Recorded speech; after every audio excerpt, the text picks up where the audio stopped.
નમસ્કાર દર્શક મિત્રો, હું છું રૂપલ લુણીચિયા. સંપૂર્ણ ન્યૂઝમાં આપનું સ્વાગત છે. જોઈએ આજના મુખ્ય સમાચાર. પાલનપુરમાં વહીવટીતંત્રે ભૂમાફિયાઓની મેરી મુરાદને કરી ચકનાચૂર. આખરે મારણ દરવાજા વિસ્તારના વિવાદિત દબાણનો કરાયો ખાત્મો. હાલના હળહળ કળયુગમાં હેવાનિયતે વટાવી હદ. ભાભરના માનપુરા ગામે નરાધમ કાકાએ સગીર ભત્રીજીને બનાવી હવસનો શિકાર. ડીસાની આશાપુરા સોસાયટીમાં લાગેલી આગમાં યુવક યુવતી લપેટાયા. આગમાં ગંભીર રીતે દાઝેલી યુવતીનું મોત, યુવકની હાલત ગંભીર. બદ્રિકા પીઠના શંકરાચાર્ય સાંઈબાબાને ગણાવ્યા સન્માનીય સંત. પાલનપુરના મહેમાન જગતગુરુ શંકરાચાર્યએ જણાવ્યું, સાંઈબાબાની પૂજા ભગવાનની જેમ નહીં, સંતની જેમ થવી જોઈએ. સંપૂર્ણ ન્યૂઝ આપની આંગળીના ટેરવે. ઇન્ટરનેટ ઉપર સંપૂર્ણ ન્યૂઝ જોવા લોગન કરો www.youtube.com/સંપૂર્ણ ન્યૂઝ. જોઈએ સમાચારો વિગતવાર. પાલનપુરના મારણ દરવાજા વિસ્તારમાં સરકારી જમીન પચાવી પાડવાના કારસાનો વહીવટીતંત્રે પર્દાફાશ કર્યો છે. જેમાં જાગૃત નાગરિકોની રજૂઆતને પગલે મોડી સાંજે મામલતદારની ટીમે કાર્યવાહી હાથ ધરી હતી, જેમાં વિવાદિત દબાણ તોડી પાડવામાં આવ્યું હતું. પાલનપુરના મારણ દરવાજાથી ધનિયાણા ચોકડી જવાના માર્ગ ઉપર આવેલી સર્વે નંબર 45 થી 15 એકર જમીન આવેલી છે. આ જમીન અગાઉ એક દેવી પૂજક પરિવારના ભોગવટામાં હતી. જો કે આ પરિવાર સરકારમાં ભોગવટાનો કર ન ભરી શકતા આ જમીન અગાઉ શ્રી સરકારની થઈ હતી. જો કે આ સરકારી જમીન ઉપર શહેરના કેટલાક ભૂમાફિયાઓનો ડોળો જમાવ્યો હતો, જેમાં સોનાની લગડી સમાન આ જમીન પચાવી પાડવા માટે ત્યાં પાકી દિવાલ તેમજ તારની વાડ કરી હતી. આ મામલે શહેર ભાજપના આગેવાનો અને આરએસએસના કાર્યકર્તાઓએ જિલ્લા સમાહર્તાને રજૂઆત કરી હતી, જેને પગલે પાલનપુર મામલતદાર ગીતાબેન દેસાઈ, સર્કલ ઓફિસર ઉદયભાઈ જોશી તેમજ પાલિકાની ટીમે આ વિવાદિત દબાણને દૂર કરવાની કાર્યવાહી હાથ ધરી હતી, જેમાં ચુસ્ત પોલીસ પહેરા વચ્ચે બુલડોઝર વડે પાકી દિવાલને તોડી પાડવામાં આવી હતી, જેને લઈ ભારે ઉત્તેજનાભર્યો માહોલ સર્જાયો હતો. આજ રોજ તારીખ 23/6/2014 રોજ માલણ દરવાજા પાસે સરકારી પોલિટેકનિકની સામે સમાચાર મળતા કે સર્વે નંબર 45 જે સરકારી છે એમાં ગેરકાયદેસર રીતે બાંધકામ થઈ રહ્યું છે અને એ બાંધકામ તરત જ અટકાવવામાં આવ્યું અને જે ગેરકાયદેસર બાંધકામો હતા એ બધા જ અત્યારે દૂર કરાવવામાં આવેલ છે. સ્થળે સરકારનો કબજો પણ લઈ લેવામાં આવેલો છે. ભવિષ્યમાં આ રીતે ગેરકાયદેસર દબાણ ન થાય એ લોકોને એની સૂચના અને તાકીદ કરવામાં આવી. પાલનપુર શહેરની અંદર સર્વે નંબર 45 પૈકીની સરકાર સ્તરની 13 એકર જમીન આવેલી છે અને 2 એકર જમીન સ્મશાન માટે નીમ કરેલી હતી. તે પૈકીની અંદર પટણી જેવીબેન રાજનભાઈએ 1 એકર 3 ગુંઠા સરકારી જમીન દબાણ કર્યું છે અને બાકીની સ્મશાનની જમીનની અંદરથી રસ્તો કરી ગેટ બનાવી અને બિનપરવાનગી દબાણ કરેલું હતું, જેની રજૂઆત થતાં આજરોજ મેલમાં મામલતદાર સાહેબ, ડીઆર ઓફિસરશ્રી, પોલીસ સ્ટાફ, નગરપાલિકાના સ્ટાફ તેમની સાથે દબાણ ખુલ્લું કરવામાં આવેલ છે અને જે રહેઠાણના મકાનો જે દબાણો આવેલા છે તે ડીઆર ઓફિસરે માપણી કરી ત્યારબાદ એ દબાણ રહેઠાણના છે પછી ખુલ્લા કરવામાં છે. હાલ જે ખેતીનું દબાણ હતું એ અને ભત્તા મેન જે ગેટ કર્યો હતો એ રસ્તા ખુલ્લા કરવામાં દબાણદારોનો જે માલ છે એ બધો લઈ લેવામાં આવશે, નગરપાલિકા સ્થળ મૂકી દેવામાં આવશે. જોકે આ સરકારી જમીન હડપ કરવાના કારસામાં પાલનપુર નગરપાલિકાના કેટલાક સભ્યોએ મલાઈ ખાધી હોવાનું ચર્ચાસ્પદ બન્યું છે, તો આ સરકારી જમીનમાં આપવામાં આવેલ નળ કનેક્શન પણ વિવાદિત બન્યું છે.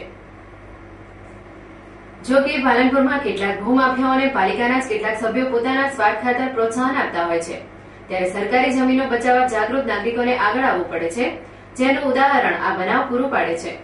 અત્રે નોંધનીય છે કે તંત્ર દ્વારા હાલ તો આ જમીન ઉપરનું દબાણ હટાવવામાં આવ્યું છે, પરંતુ ફરીથી જમીન દબાણમાં ગરકામ ન થાય તે માટે તેનો કાયમી ઉકેલ લાવવો જોઈએ, તેમજ આ જમીન જાહેર હિત માટે શાળા, કોલેજ કે અન્ય કોઈ સંસ્થાને આપી દેવી જોઈએ, જેથી તેનું હિત જળવાઈ રહે.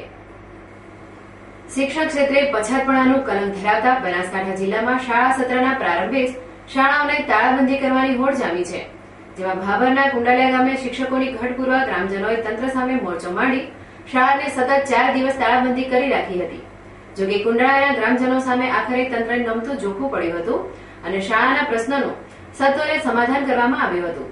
જે વાત તો હજી વિસરાઈ નથી, ત્યાં શિક્ષકોની અનિયમિતતા સામે દિયોદર તાલુકાના વાતમ નવા ગામના રહીશોએ શાળાની તાળાબંધી કરી છે, જેને લઈ તંત્રમાં ભારે દોડધામ મચી જવા પામી છે. વાતમ નવા ગામે શાળાની તાળાબંધીની વાત તે કેમ છે કે શાળામાં ધોરણ 1 થી 8ના વર્ગ આવેલા છે, જેમાં 200 જેટલા વિદ્યાર્થીઓ અભ્યાસ કરે છે, પરંતુ શાળામાં 8 શિક્ષણની મહેકમ હોવા છતાં 3 શિક્ષકો જ મૂકવામાં આવ્યા છે, જેમાં 2 શિક્ષક કપાત પગારે રજા ઉપર જ રહેતા હોય છે. બાકીના આચાર્ય સહિતના 4 શિક્ષકો શાળામાં નિયમિત આવતા નથી, જેને લઈ બાળકોને પૂરતું શિક્ષણ મળતું ન હોય બાળકોના ભવિષ્યને લઈ ચિંતિત ગ્રામજનોએ શાળામાં શિક્ષકોની અનિયમિતતા અને શિક્ષકોની ઘટ મામલે જિલ્લા શિક્ષણ અધિકારીને રજૂઆત કરી હતી, પરંતુ પરિણામ કંઈ જ ન આવતા ગામના સરપંચ અને વાલીઓએ તંત્ર સામે આંદોલન છેડવાનો નિર્ણય કર્યો હતો, જેમાં શાળામાં હાલ ફરજ બજાવતા શિક્ષકોની બદલી કરવી તેમજ નવા શિક્ષકોની ભરતી સાથે શિક્ષકોની ઘટ પૂરી કરવાની માંગ સાથે શાળાને તાળાબંધી કરી છે. આમ વાતમ નવા ગામે શિક્ષકોની વિરુદ્ધમાં શાળા બંધ કરાતા હાલ ગામના 200 થી વધુ બાળકોનું ભવિષ્ય અંધકારમાં ધકેલાઈ રહ્યું છે. ત્યારે તંત્રે આ મામલે સત્વરે સમાધાન કરી વલણ અપનાવી યોગ્ય નિર્ણય લાવવાની જરૂર છે. ભાભર તાલુકાના માનપુરા ગામે એક હેવાન બનેલા કાકાએ સંબંધોની લક્ષ્મણ રેખાનું ઉલ્લંઘન કરી પુત્રી સમાન ભત્રીજીને પીખી નાખતા ભારે ચકચાર મચી છે. જોકે હેવાનિયતમાં ભાન ભૂલેલા કાકાએ ક્રૂરતાની તો એટલી હદ વટાવી કે ભત્રીજી સાથે બળાત્કાર ગુજાર્યા બાદ સગીર ભત્રીજીના મોઢા પર બીડીના દામ દીધા હતા. જોકે આ મામલે પીડિત સગીરાએ નરાધમ કાકા વિરુદ્ધ ભાભર પોલીસ મથકે ફરિયાદ નોંધાવી છે, જેને લઈ પોલીસે આ ચકચારી દુષ્કર્મની તપાસ હાથ ધરી છે. સમાજ માટે શર્મનાક આ દુષ્કર્મ ઉપર નજર કરીએ તો ભાભર તાલુકાના માનપુરા ગામે એક ખેડૂત પરિવારની 14 વર્ષીય પુત્રી ખેતરે આવેલા મકાનમાં રાત્રિના સમયે એકલી સૂતી હતી.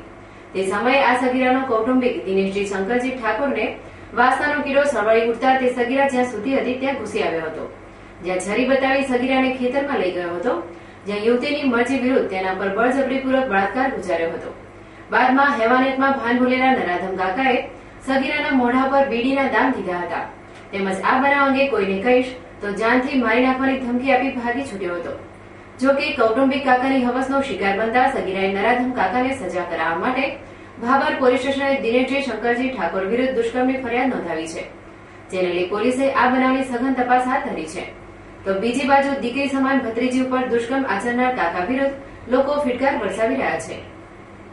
ડીસામાં આજે મકાનમાં લાગેલી આકસ્મિક આગમાં એક યુવતી બળીને ખાક થઈ ગઈ છે, જ્યારે એક 30 વર્ષીય યુવક ગંભીર રીતે દાઝી જતા તેને તાત્કાલિક સારવાર અર્થે ખસેડાયો છે.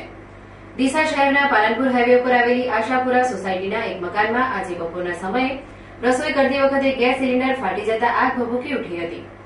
આ બનાવમાં રસોઈ કરતી યુવતી ટીનાબેન રાધેશ્યામ ઠાકોર અને જૂના ડીસા ગામનો 30 વર્ષીય યુવક હરમોહનભાઈ ફુલમાજી ઠાકોર આગમાં લપેટાતા તેમણે બૂમાબૂમ કરી હતી, જેને લઈ આજુબાજુથી દોડી આવેલા લોકોએ બચાવ કામગીરી હાથ ધરી હતી, જેમાં ગંભીર રીતે દાઝી જવાના કારણે ટીનાબેન ઠાકોરનું કરુણ મોત નીપજ્યું હતું. જ્યારે હરગોવન ઠાકોર ગંભીર રીતે દાઝતા તેને લોકોની મદદથી તાત્કાલિક સારવાર અર્થે ડીસાની સરકારી હોસ્પિટલમાં ખસેડાયો હતો, જ્યાં તેની હાલત ગંભીર જણાતા તેને વધુ સારવાર અર્થે પાલનપુરની સરકારી હોસ્પિટલમાં ખસેડાયો હતો. જોકે ડીસાના મકાનમાં લાગેલી આકસ્મિક આગમાં એક યુવતીનું બળી જવાના કારણે મોત થતા ભારે ચકચાર મચી જવા પામી છે. પાલનપુર શહેરમાં સોનબાગ વિસ્તારની એક રહેણાંક મકાનમાંથી એલસીબી પોલીસે 20 બોટલ ઇંગ્લિશ દારૂની ઝડપી પાડી આરોપીની અટકાયત કરી હતી. પાલનપુરમાં મીરાગેટ નજીક આવેલા સોનબાગ વિસ્તાર મારુતિ આઈસ ફેક્ટરીની બાજુમાં સરતાનજી બાબુજી ઠાકોર પોતાના મકાનમાં વિદેશી દારૂ રાખતો હોવાની બાતમી એલસીબીને મળતા એલસીબીના સ્ટાફે તેના રહેણાંક મકાનમાં ઓચિંતી રેડ કરતા મકાનમાંથી 20 બોટલો વિદેશી દારૂ કિંમત ₹2400નો મુદ્દામાલ મળી આવ્યો હતો. એલસીબીએ આરોપી ટીનાજી ઠાકોરની અટકાયત કરી તમામ મુદ્દામાલ કબજે લીધો હતો. અષાઢી બીજના પાવન પર્વે પાલનપુર શહેરમાં ભગવાન જગન્નાથજીની ભવ્ય શોભાયાત્રા નીકળનાર છે, ત્યારે આ શોભાયાત્રાને લઈ શહેરમાં કાયદો અને વ્યવસ્થા જળવાઈ રહે તે માટે પોલીસ દ્વારા શહેરમાં ફ્લેગ માર્ચ યોજવામાં આવી હતી. લોકોમાં ડર અને ભય દૂર થાય તેમજ ભગવાન જગન્નાથજીની શોભાયાત્રામાં ભાઈચારો જળવાઈ રહે તે માટે યોજવામાં આવેલી પોલીસની ફ્લેગ માર્ચ શહેરના જાહેર માર્ગ ઉપર ફરી હતી. જોકે ખાખી વર્દીમાં સજ્જ હથિયારધારી પોલીસ જવાનોએ શહેરમાં શિસ્તબદ્ધ કતારમાં શહેરનું પરિભ્રમણ કરતા આ ફ્લેગ માર્ચ શહેરીજનોમાં અનેરું આકર્ષણ જમાવ્યું હતું. હિન્દુ ધર્મમાં અષાઢી બીજની શોભાયાત્રાનું વિશેષ મહત્વ રહેલું છે. પાલનપુરમાં દર વર્ષે પરંપરાગત ભગવાન જગન્નાથજીની ભવ્ય શોભાયાત્રા નીકાળવામાં આવે છે. આ શોભાયાત્રાને સુખમય સંપન્ન કરવા પોલીસ તંત્ર દ્વારા ચાંપતો બંદોબસ્ત ગોઠવાય છે, જેના ભાગરૂપે પોલીસ દ્વારા શહેરમાં ફ્લેગ માર્ચ યોજવામાં આવી હતી. શંકરાચાર્ય સ્વામી સ્વરૂપાનંદ સરસ્વતીએ શિરડીના સાંઈબાબાને ભગવાન માનવાની ના પાડી છે. તેમણે કહ્યું કે સાંઈબાબાની પૂજા કરવી એ હિન્દુ ધર્મને વિભાજિત કરવાનો કારસો છે અને સાંઈબાબાના નામે કમાણી કરવામાં આવી છે. આવા નિવેદનને લઈ દેશભરમાં ભારે વિવાદ સર્જાયો છે.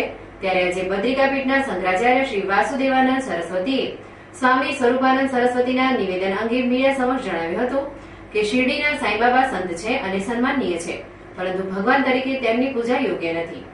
બદ્રિકા આશ્રમ હિમાલયમાં આવેલ જ્યોતિ પીઠાધિકાર જગતગુરુ શંકરાચાર્ય શ્રી વાસુદેવાનંદ સરસ્વતી પાલનપુરના મહેમાન બન્યા છે. પાલનપુરના રામલીલા મેદાનમાં આવેલા વિજય હનુમાન આશ્રમ ખાતે આવેલા જગતગુરુ શંકરાચાર્ય શ્રી વાસુદેવાનંદ સરસ્વતીએ આજે મીડિયા સાથેની મુલાકાતમાં શંકરાચાર્ય સ્વામી સ્વરૂપાનંદ સરસ્વતીના નિવેદન અંગે જણાવ્યું હતું કે શિરડીના સાંઈબાબા હિન્દુ બ્રાહ્મણ છે. તેમનો જન્મ રાજસ્થાનના જોધપુર જિલ્લામાં થયો હતો. તેમણે બાળપણથી જ વૈરાગ્ય જાગતા તેઓ નાસિકમાં પ્રગટ થયા હતા. તેઓ સંત તરીકે સન્માનનીય છે, પરંતુ રામકૃષ્ણ ગણેશની જેમ તેઓ ભગવાન નથી. માટે તેમની પૂજા અર્ચના ભગવાનની જેમ નહીં પરંતુ સંતની જેમ થવી જોઈએ. सामान्य व्यक्तियों में बुद्ध भेद नहीं पैदा करना चाहिए. शिरडी साईं बाबा संत थे और सबके लिए सम्माननीय हैं. जहां तक मुझे ज्ञात है वो हिंदू समाज से हैं, मुसलमान नहीं है.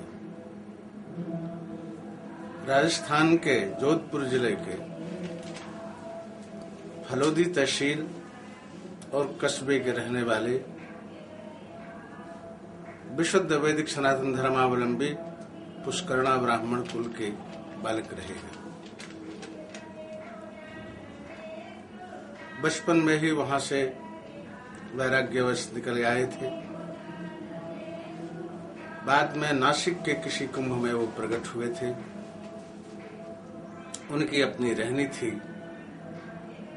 और हम सब उनका सम्मान करते हैं.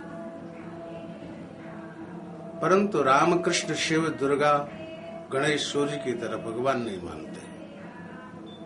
संत हैं, सम्माननीय हैं. गुरु रूप में जो मानते हैं उनकी पूजा भी कर सकते हैं, करना चाहिए. लेकिन भगवान के रूप में पूजा नहीं, संत के रूप में पूजा करनी चाहिए.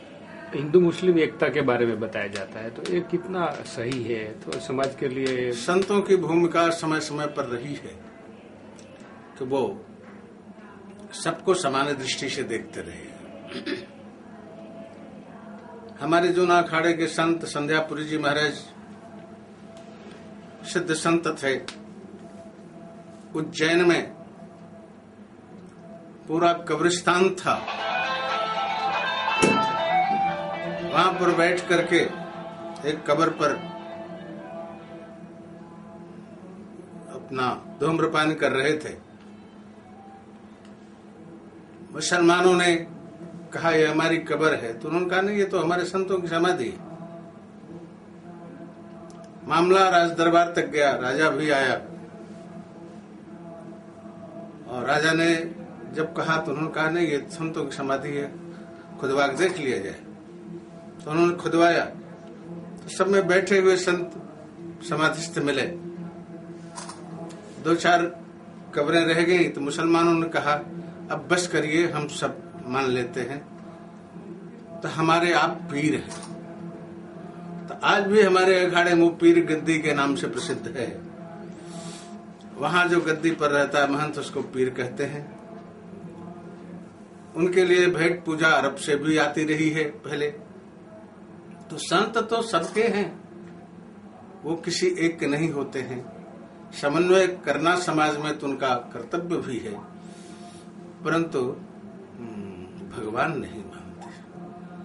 આમ હાલમાં શંકરાચાર્ય સ્વામી સ્વરૂપાનંદ સરસ્વતીએ સાંઈબાબા વિશે કરેલા નિવેદનથી વિવાદ સર્જાયેલો છે. ત્યારે આજે પાલનપુરના મહેમાન બનેલા બદ્રિકાશ્રમના શંકરાચાર્ય વાસુદેવાનંદ સરસ્વતીએ પણ સાંઈબાબાને ભગવાન નહીં પણ સન્માનીય સંત ગણાવ્યા છે. ત્યારે ભક્તોની શ્રદ્ધાની વાત રહી કે સાંઈબાબાને ભગવાન તરીકે પૂજવા કે સન્માનીય સંત તરીકે. આમ બદ્રિકાશ્રમના શંકરાચાર્ય શ્રી વાસુદેવાનંદ સરસ્વતી આજે પાલનપુરના મહેમાન બનતા વિજય હનુમાન આશ્રમ ખાતે બદ્રિકાપીઠના શંકરાચાર્યના દર્શન કરવા ભક્તો મોટી સંખ્યામાં ઉમટી પડ્યા હતા, જ્યાં જગતગુરુ શંકરાચાર્યના દર્શન કરી ધન્યતા અનુભવી હતી. ફરી એક નજર આજના મુખ્ય સમાચાર ઉપર. પાલનપુરમાં વહીવટીતંત્રે ભૂમાફિયાઓની મેલી મુરાદને કરી ચકનાચૂર. આખરે મારણ દરવાજા વિસ્તારના વિવાદિત દબાણનો કરાયો ખાત્મો. હાલના હળહળ કળિયુગમાં હેવાની તે વટાવી હદ. ભાભરના માનપુરા ગામે નરાધમ કાકાએ સગીર ભત્રીજીને બનાવી હવસનો શિકાર. ડીસાની આશાપુરા સોસાયટીમાં લાગેલી આગમાં યુવક યુવતી લપેટાયા. આગમાં ગંભીર રીતે દાઝેલી યુવતીનું મોત, યુવકની હાલત ગંભીર. બદ્રિકા પીઠના શંકરાચાર્ય સાંઈબાબાને ગણાવ્યા સન્માનીય સંત. પાલનપુરના મહેમાન જગતગુરુ શંકરાચાર્યએ જણાવ્યું, સાંઈબાબાની પૂજા ભગવાનની જેમ નહીં, સંતની જેમ થવી જોઈએ. આ હતા અત્યાર સુધીના સમાચાર. વધુ સમાચાર સાથે ફરી મળીશું. નમસ્કાર.